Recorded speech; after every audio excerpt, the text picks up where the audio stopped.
I want you to welcome to the stage this son of Texas, the former mayor of San Antonio, and our last Secretary of Housing and Urban Development under the 44th President of the United States, Barack Obama, and a person who last year addressed this same conference. Ladies and gentlemen, the one and only Secretary Julián Castro.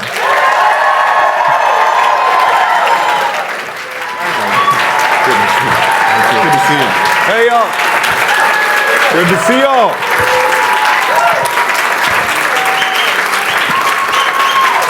Good to see you. Gracias. Thank you. All right. First of all, thank you very much, Richard, for the introduction. I want to say a huge thank you, gracias, to all of our hosts, NLC hosts here in Des Moines. Where's the Des Moines chapter for the great work that they've done hosting us? I was there last year in Houston.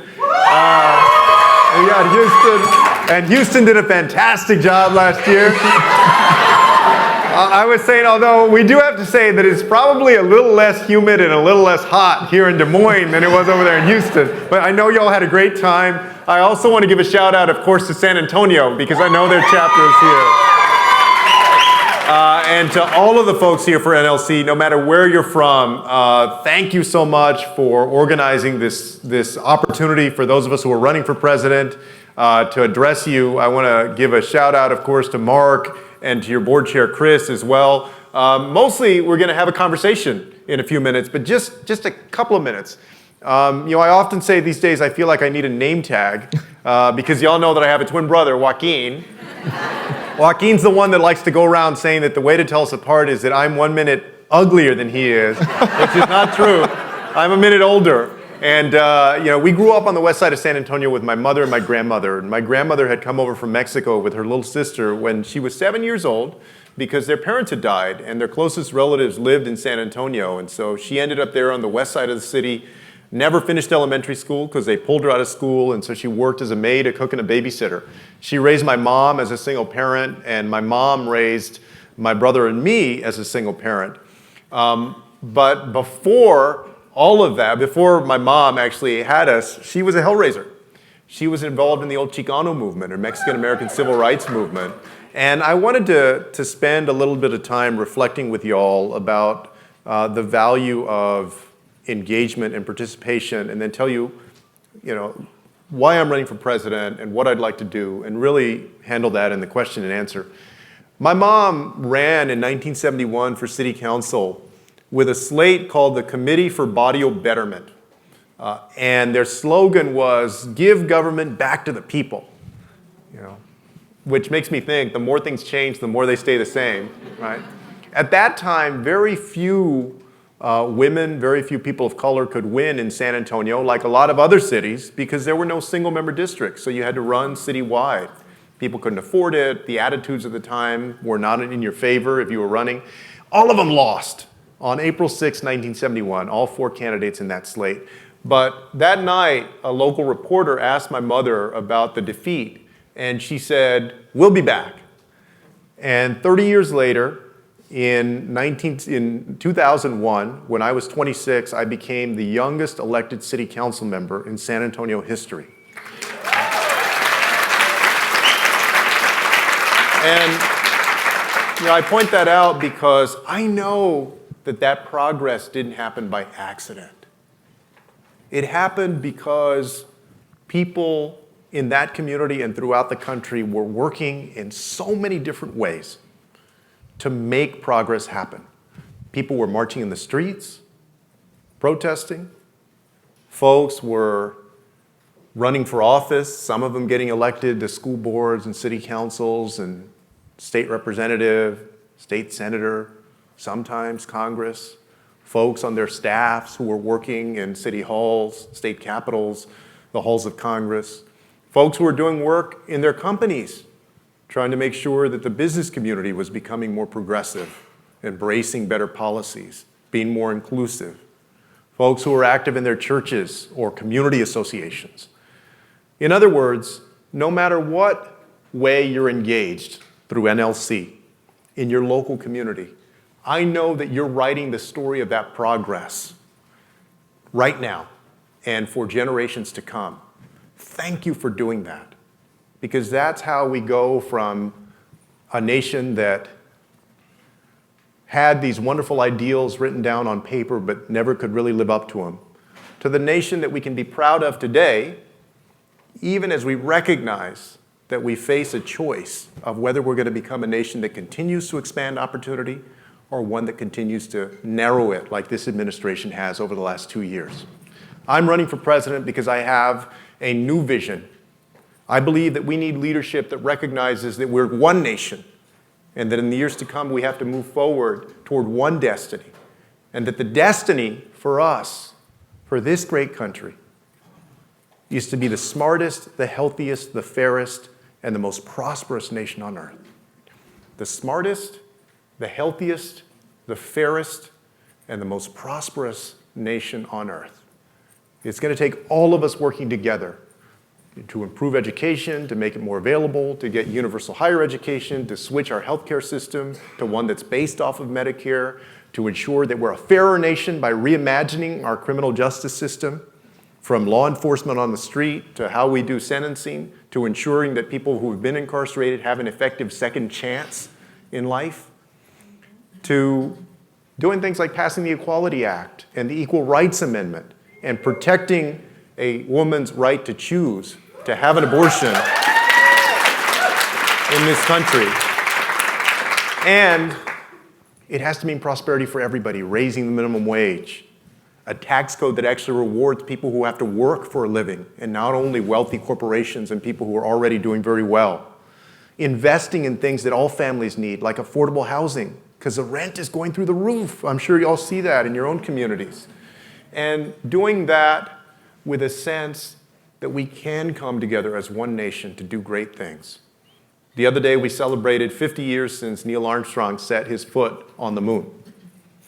The sense of pride that people had in our nation back then was tremendous at what we'd accomplished. We can continue to accomplish great and big things for our nation if we work together and if we have leadership that understands that the things we have in common are so much more powerful than the things that divide us, and that chooses those things, those values of basic respect for each other, of compassion, of understanding, right, of hard work, of belief in country, of family, of faith. Gracias. Thank you all very much for having me. And I look forward to the conversation. Thank you. Thanks for being here. So the first question is, so yesterday, the Attorney General Bill Barr made a decision and directed the Bureau of Federal Prisons to schedule executions for 5 inmates. This is the first time in almost 2 decades that the federal government has enforced a death penalty on somebody. What's your position on the death penalty? I believe that we should abolish the death penalty. I think that it's wrong. I see the death penalty as immoral. I don't need to tell the folks in the room, y'all know that it's meted out differently. Too oftentimes to people of color and to people who are poor. Too oftentimes in our criminal justice system, whether you are convicted or not depends upon how much money you have, the kind of a lawyer that you can afford. Given the way that our justice system skews against people who are poor, against people of color, and because I believe it's just wrong, I would actually abolish the death penalty in the United States. Thank you. Our next question comes from an NLC fellow from the great state of Georgia, Sharice Price. Sharice? Hi, Secretary Castro. My name is Sharice Price, and I'm a supplier diversity professional based in Atlanta, Georgia. I'm also chair of NLC's Senior Volunteer Board. Thank you for being here today. Here's my question.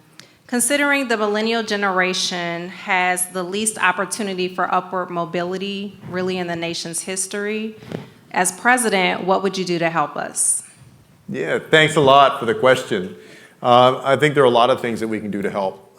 For instance, the education plan that I released addresses not only making higher education universal with tuition-free public state universities, community colleges, and job training and certification programs, but also, and I think this goes straight to the heart of one of the challenges for millennials, student loan debt relief.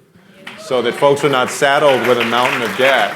And I base my student loan debt relief on the income that somebody is making. For folks that are making less than 250% of federal poverty level, there's nothing that is owed, and then it scales from there. But basically would give people an opportunity to unshackle that burden of heavy student loan debt. When I got out of law school, I owed, I think, $81,000. Right? And I had a student loan payment that was between $900 and $1,000 a month. I mean, I've talked to people along the way that had $100,000, $150,000. I've talked to a couple that had $200,000, right? So I hope that you all will check it out. It's at juliancastro.com. On top of that, I've also spoken about, in my housing plan, for instance, making sure that we build more housing that is affordable, because a lot of millennials are not buying homes, right? Y'all are buying homes at a lesser rate than previous generations. Student loan debt is one problem, right? We want to address that, but we want to also address the fact that in too many places, there aren't enough affordable homes. So my plan would create more homes that are affordable to the middle class, the working poor, and the poor, and would actually also create an entitlement program out of our housing choice voucher, so that if somebody makes less than 50% of area median income, they would be entitled to a housing choice voucher, right, to go out into the private market and get a place to live, to rent that is affordable. I also have addressed issues related to reforming our criminal justice system. I've spoken about the need to reform our tax code as well to one that is rewarding people who are out there in the workforce, so that we value that. And I believe fundamentally in creating a 21st century safety net, right? Because y'all have entered a workforce where more and more employers are not providing a pension, a lot of them not even a 401k plan, and a lot of employers are classifying folks as independent contractors. So you don't even have benefits, right? What that means for us, and what my policies are geared toward, is that we do have a role in filling that gap of providing a robust 21st century safety net. Those are the kinds of things that I would do.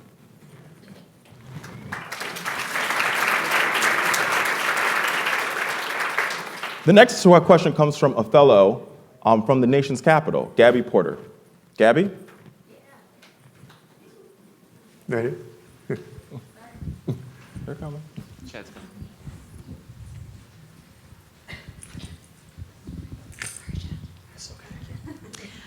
Secretary Castro, thank you so much for joining us today. My name is Gabby Porter, and I'm a Washington, D.C. fellow. My question today is about pay equity. The women's U.S. national soccer team is leading the fight for pay equity in this country right now. What are your plans to close the wage gap for women, especially women of color, in this country? Thank you. Yeah. Thank you very much for that question. It was fantastic to see the women's national soccer team with the great victory that they got. All right? And somebody pointed out that I think this is Twitter, so you can't completely believe Twitter. But they brought up a good point that they couldn't find men's sizes of the women's uniforms. Think about that. Think about how we think about, right, something as simple as a jersey, right? But it was very telling, right? And I thought a very powerful comment. It's also a travesty that in this country, that on average women make 80 cents of the dollar that men make, and that women of color make even less than that. And I know, having grown up in a single-parent household, my mom was bringing up my brother and me, the toll that takes on a lot of women, whether they're single mom or not. Right? But I remember my mother when she was 38 years old in 1985, she suddenly lost her hair. Just lost her hair. Obviously she was freaked out, like what's going on here with her health, and they couldn't tell her what was wrong with her, and they chalked it up ultimately to stress. I remember that because I'm sure there are a lot of people out there that are stressed out like that all the time. Right? Fortunately, she grew it back. But it made me appreciate that those are not just numbers on a page. They're actually lives that are being impacted. And it's the ability of somebody to provide for their family and the health of that person and everything that is connected to that. So what would I do about that? We need to pass the Equal Rights Amendment so that women are protected in every single way. We also need to follow that up with a push toward strong legislation that helps ensure that employers do pay women equal pay for equal work. And also, I would use a carrot and a stick, right? To find ways to incentivize employers to do that in addition, and to penalize ones that do not, right? Because one of the biggest problems that we have in this administration, whether it's in the Department of Labor that enforces labor laws or housing or any other departments, is that we don't have enough enforcement behind these laws. I would pursue legislation, but I would also put enough people into the enforcement arm of the Department of Labor to go out there in an aggressive way into the private sector and make sure that those laws are being followed. I think that's the only way that you're going to ensure that those things are actually followed, and I'm committed to doing that. So Secretary Castro, allow me to follow up on that. So you talked, the first question from Sharice and the second question from Gabby, you talked about like laws that you'd put into place.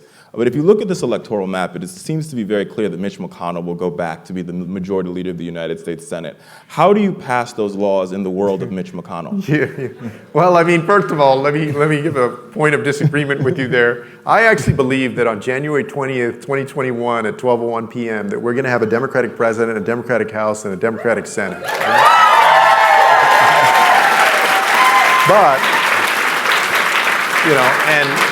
and that I'm willing to jump over a filibuster, to do important things, important progressive things that we need to get done. The filibuster has been violated by both parties when they found it politically convenient. It's nowhere in the Constitution. And if Mitch McConnell is just going to obstruct, then I'm going to do everything that I can to make sure that we serve the people that elected us.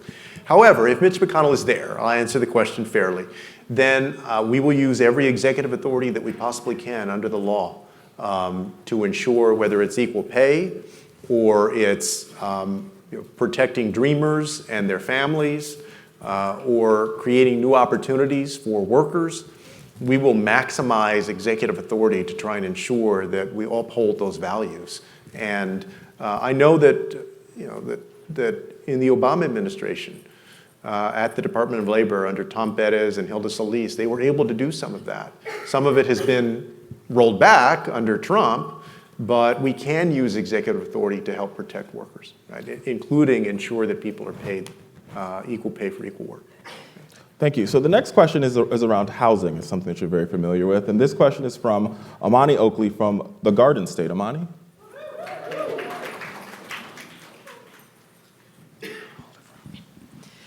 Thank you for being here, Secretary Castro. My name is Imani Oakley, and I'm a proud member of the New Jersey chapter of New Leaders Council. Here's my question. During the housing crisis, banks were bailed out while homeowners were taken advantage of, lost their homes, and had much of their familial wealth obliterated. As president, what do you plan to do to reverse this trend? Thank you very much for the question. We saw this. One very telling statistic was that wealth in the black community was decimated by 2/3 during that housing crisis. A lot of people lost their homes. Overall, we went to a homeownership rate that was the lowest level in 40 years. So there are a lot of folks that still don't have that wealth back, still don't have that asset to transfer. When I was at HUD, one of the things that we dealt with was something called the Distressed Asset Stabilization Program. And the idea there was originally to try and keep people in their homes as long as possible. And if that didn't work out, those properties were then essentially auctioned off and sold off. The activists who were working on these issues brought to our attention that a lot of times these things were going to basically Wall Street, right? And so we worked on reforming that program so that more people would be able to stay in their homes. Right? There were 10,000 more homeowners that were able to stay in their homes because of those reforms. And I think that what we need to do is to learn the lessons of the past. In my housing plan, I talk about measures we can take to ensure that we hold Wall Street more accountable for their actions, that we don't repeat what we saw a decade ago, and that we ensure that more people are actually able to stay in their homes instead of those homes going back into the hands of the banks or Wall Street or anybody else. Those are the kinds of things that I'm committed to, in addition to the programs that I've laid out to make sure that we help people build up wealth in the first place. A good example of that is the FHA.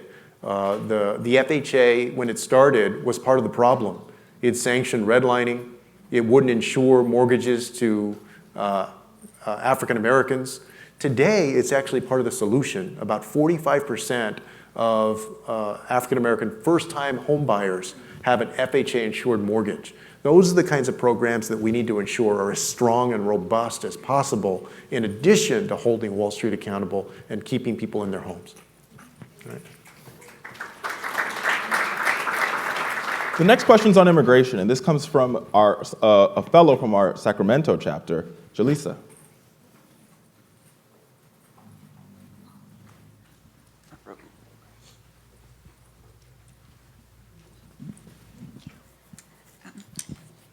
Secretary Castro, we are so happy to have you here. Me llamo Julissa de Gonzalez, and I am a chapter co-director from Sacramento, California. My question is, immigration has been all over the headlines. How would you, if elected president, balance protecting our borders with the humanitarian crisis in the Northern Triangle and the humane treatment of folks seeking asylum in the United States? Yeah, thank you very much for the question. Yeah, I mean, as y'all probably saw, I was the first candidate to come out with a immigration plan for a couple of different reasons. One is that that's a personal issue for me. I grew up with my grandmother that was from Mexico, and yeah, I know that immigrants, whether documented or undocumented, are not the bad people that this president makes them out to be. You know, they've helped build up this country. And the second is that the president is obviously determined to make this one of the centerpiece issues of this campaign. And we're better being bolder. We're better not running away from the bully, but facing the bully head on with our own strong, compelling, positive vision for how we can do immigration. So what I would do is, I have a people-first immigration plan. I would maintain border security. Right? I believe we can maintain border security. We have 654 miles of fencing. We have thousands of personnel at the border. We have planes, we have helicopters, we have boats, we have security cameras. We have ports of entry that we can continue to invest in to ensure that we pick up on drug trafficking, weapons trafficking, human trafficking. But I ask people to choose compassion and common sense over cruelty. And what I mean by that is that I would put undocumented immigrants, as long as they have not committed a serious crime, on a pathway to citizenship. Dreamers and their parents, but not only dreamers and their parents, all undocumented immigrants who have not committed a serious crime. I would also create an independent immigration court system that's independent of the Department of Justice, with enough judges and support staff to actually handle asylum claims and other cases, so people are not waiting years in limbo, wondering what's going to happen to their case. I would, and this was the focus of the first debate, I would actually decriminalize when somebody crosses the border and treat it the way that we did under Ronald Reagan and under Bill Clinton and the first George Bush, where essentially that was a law that was on the books, but we treated it only as a civil matter, not a criminal matter. And when we started treating it as a criminal matter, now 57% of the cases in federal courts, criminal cases, are these immigration proceedings, and it's a misdemeanor. But this misdemeanor has allowed this administration to weaponize that law and use it to separate migrant children from their parents, to incarcerate the parents and separate the children. I want to guarantee that no future administration is as cruel as this administration and can weaponize that section of the law, even as we're able to orderly maintain our system of adjudicating when somebody comes over here. If they're making an asylum claim, that's all in the civil courts. If they're making some other case, or if some people will be subject to deportation, right? All of that is handled in the civil court, so we're not giving any of that up. What we're taking away is the ability to use that law in the way that Trump has used it. And then, maybe most importantly, I would actually get to the root cause of this issue. I've called for a 21st century Marshall Plan for Honduras, El Salvador, and Guatemala so that we can partner with them so people can find safety and opportunity at home instead of having to come to the United States to try and find it. So those are the kinds of things that I would do. I have a different vision for immigration, and I'm not going to back off of that. And some people, get squeamish and say, oh, well, like, is that somebody? I did the firing line the other day with Margaret Hoover. And she was asking about undocumented immigrants and health care. Should they be allowed to get health care? And that the New York Post had this headline, with a picture of people raising their hands. Y'all remember in the debate night, the candidates raised their hands about who believed that they should get that. And she asked, well, is that a general election issue? Because the headline was, who wants to lose this election? And I told her that I believe that we can win in the general election if we're bold about what we believe in. The only way that you're going to get people off the sidelines is if you're bold about what you believe in. It has to make sense. It has to have a rationale behind it, right?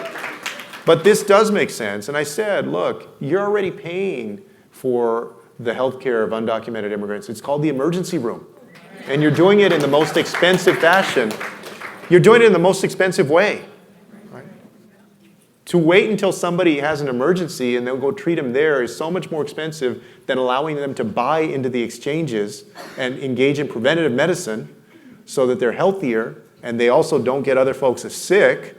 And I told her, and I'm straightforward about this, that these folks are paying taxes. They're paying taxes. All sorts of property taxes, payroll taxes, they're paying sales taxes, other taxes. And so I think that in 2020, we have to truly, whether it's immigration or it's healthcare or it's anything else, we really have to make the case. And the way that I think about this is Donald Trump has not been bashful in his cruelty. So why in the hell would we be bashful in our common sense and compassion? So that's what I'm going to do. So to follow up on immigration, so the Donald Trump and the White House has been very clear to focus their immigration on the southern border. But what would you do to deal with visa overstays, which is the main reason for folks being here undocumented? So what would your plan do specifically to deal with visa overstays, and how would you modernize our visa system? Yeah, well, I mean, I have called for adding our visa capacity so that more people could stay for some of the reasons that we have, that somebody can get a visa.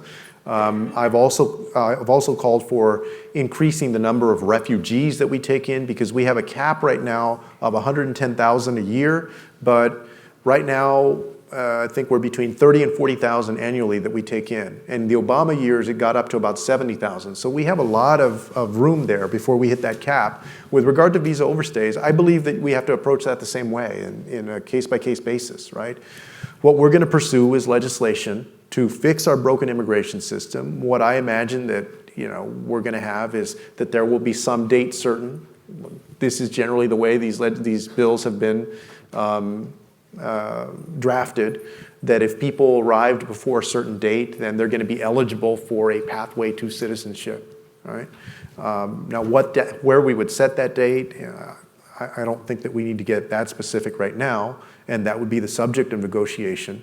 But people who overstayed their visa would be treated in the same way if they're undocumented here, effectively undocumented here, as somebody that crossed the border.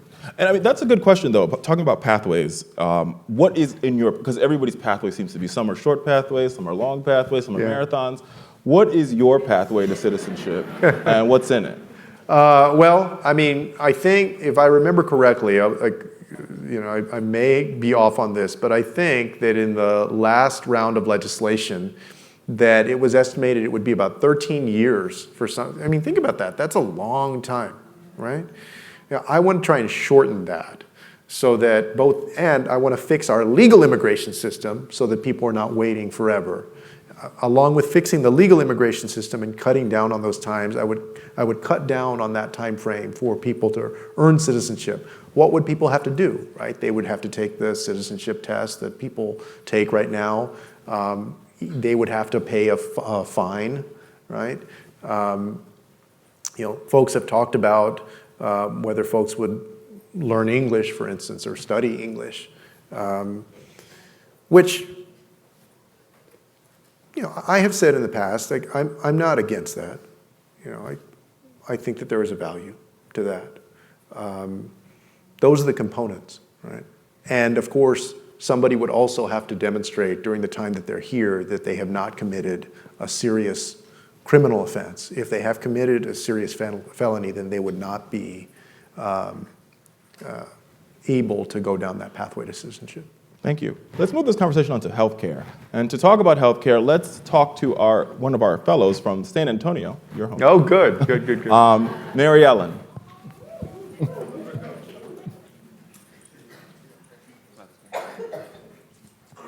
Hi, Secretary. Like Richard said, my name is Mary Ellen Vellis, and like you, I'm from San Antonio.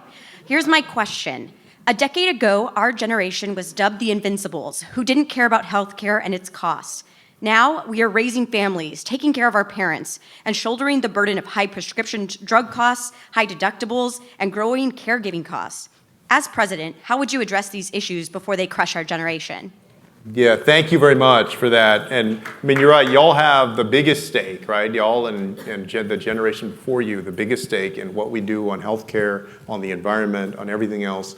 So my grandmother that I grew up with had diabetes, and like severe type 2 diabetes. And right before she passed away in early 1996, she had to have one of her feet amputated, which is very common, as y'all know, for severe diabetics. Right? But that whole time, she had Medicare. I want to strengthen Medicare for the people who are on it, and then I want to make it available to everyone who wants it. At the same time, I think that if somebody has a private health insurance plan that is strong, that is a solid plan that they want to hold on to, that they should be able to hold on to it. I see it as a private option, right, with Medicare as the base of that, and then the ability to have private health insurance if you want it. What I don't believe is that anybody should go without health care in our country because they're poor, right? Or because these days, not just if you're middle class, right, and you can't afford procedures. And that too oftentimes in this country that the difference between health care and health insurance is that health insurance is the denial letter that you get telling you the 2 or 3 reasons why you can't get health care. And people in my neck of the woods of Texas, and where you're from, Mary Ellen, as well, people go to Mexico still to get dental procedures done, to get medication, to get medical procedures done. Folks go to Canada in the north. Why is it that insulin today costs a fraction in Canada of what it does in the United States? Or y'all remember that EpiPen from a couple of years ago, right? That they just jack up the cost, especially and Alejandro Ocasio-Cortez has been fantastic in pointing this out, and so have others, that we invest in the basic research for a lot of these drugs, right? So there should be some return to the taxpayer for that. And the return to the taxpayer, I think, is that we want to ensure that those life-saving drugs, certain basic ones, are always affordable. In the same way, I would close patent loopholes that allow these drug companies to re-up their protection, right? And instead ensure that those can become generic and more affordable. Finally, what I believe that we need to do, and this affects a lot of people in your generation, just like every generation, we need to end this distinction between physical health care and mental health care and invest in mental health care.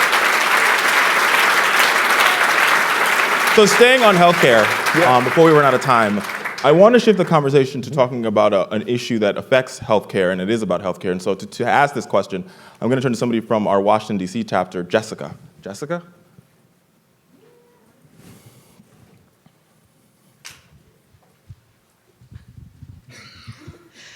Good afternoon, Secretary. My name is Jessica Pinkney. I am a reproductive justice advocate based in Washington, D.C. and I currently serve as the chapter director for NLC's Washington, D.C. chapter. As a proud Black woman and an advocate for other Black women and families, I'm increasingly alarmed by the maternal mortality crisis facing Black women in this country. Black women are 3 to 4 times more likely to die from pregnancy-related causes than white women, and research and anecdotes all point to systemic bias in the healthcare system. What will you do as president to address this alarming trend? Yeah. Thank you very much for the question, and you're right. The difference in maternal mortality among Black women versus white women or others is stunning. Right? It's also shameful. And so I would again use a carrot and a stick approach of devising a system to incentivize hospitals to actually get better about that. A lot of that, I think, has to do with certain biases in healthcare providers, right? Taking less seriously, for instance, the information that they get or the complaints about pain or concerns that are expressed by a Black expecting mother compared to a white expecting mother.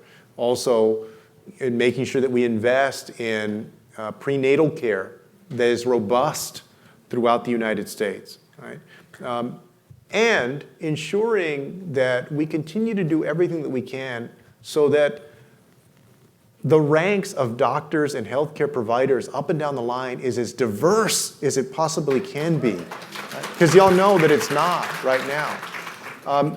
And this is the stick approach, is building into the ways that we evaluate hospitals, and under a transition system, the way that we would fund health care, these standards to ensure that we're measuring the differences constantly, that we're holding hospitals accountable for those differences, and thereby, and also getting to penalize ones that do not show a decrease in that maternal mortality rate, so that you can get these healthcare providers to move in the right direction over time. I believe that we can do that, and that when you add, recruiting, when you add training, and the ability to, I think, change the way that patients are treated, all of that will reduce or hopefully eliminate in the years to come that difference. One more question for the road. This question is from a fellow from the Big Apple, Ashley. Ashley? Hi, Secretary Castro. Thank you so much for being here today. My name is Ashley Louise. Like you said, I am a fellow from the New York City chapter, and I am the co-founder and CEO of an organization called Ladies Get Paid. We advocate for equality in the workplace. So my question is, as a working dad, how do you juggle raising a family while running for president? Thank you. I thought you would like that one.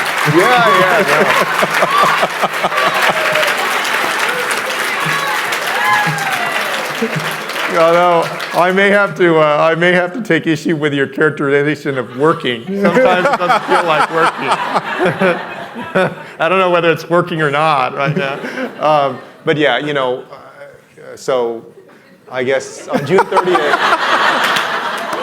30th, my wife Erica and I celebrated 12 years that we've been together. It was our 12-year anniversary. And our daughter Karina is 10 and our son Christian is 4. And I have been very, very fortunate that, for 20 years now that my wife Erica and I have been together, and of course the 12 years that we've been married, that she's been tremendously supportive. And there's no way that I could do what I do without Erica. And she is actually the one that ends up juggling, so much, and I admire how strong she has been. I do my part, of course. I try, and one of the things I've done during this campaign is that I make sure that I'm not away from my home more than 4 or 5 days in a row, and then try and spend as much time as I can there, and participate as a parent, of course. But we can't sugarcoat. If you're running for president, you're not the parent that is spending as much time with children. And I'm very thankful for Erica, for my mother, for her mother, for everything that they're doing to make it possible for me to actually do this, because I wouldn't be able to without. When I am there, though, I mean, absolutely, I am a parent. And in my own mind, from the beginning, before we had kids, because I grew up in a single-parent household, I wanted to make sure that I was very active, that I was always there. And so I'm trying to do as best I can. All right. Let's give it up for Secretary Castro. Thank you all very much. Thank you. Thank you very much. Thank you.